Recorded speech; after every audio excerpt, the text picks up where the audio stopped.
Once upon a time, in a desert far away, there stood a city with walls so high and strong they seemed to touch the skies. This city was called Jericho, and it was the first obstacle the Israelites faced in their quest to enter the Promised Land.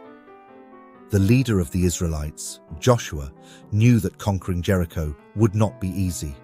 But Joshua had faith, for he knew that with God's guidance, anything was possible. One night, under a blanket of stars, God spoke to Joshua. He gave Joshua a very unusual plan. Instead of using swords and shields, the Israelites were to march around the city once a day for 6 days. Joshua was told to have 7 priests carry trumpets made from ram's horns in front of the Ark of the Covenant, a sacred chest that represented God's presence among them. On the 7th day, they were to march around the city 7 times. Then the priests would blow their trumpets, and everyone was to shout as loud as they could. Joshua trusted God's plan completely. The next morning, he gathered the Israelites and shared with them what God had commanded. So, they did exactly as God told them. For 6 days, they marched around Jericho. The priests blew their trumpets, and the walls stood silent and tall, watching. Then came the 7th day, a day that would be remembered forever. Early in the morning, with determination in their hearts, the Israelites began their march. 1, 2, 3 times they circled Jericho. By the 7th round, anticipation filled the air. The moment the priests blew their trumpets for the last time, Joshua commanded everyone to shout. And shout they did, with all their might and faith. And then, something miraculous happened.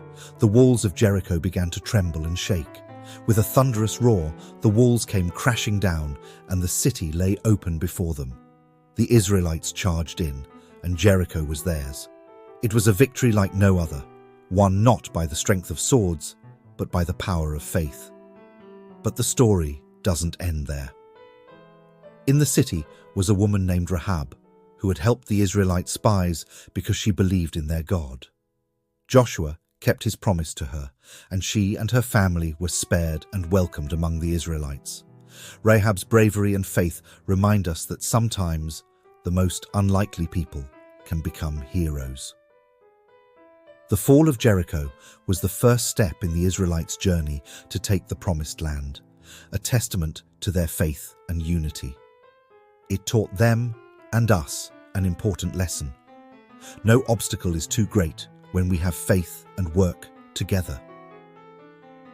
And so, dear friends, let's remember the story of Joshua and the fall of Jericho as a tale of bravery, faith, and the incredible things that can happen when we believe and stand together.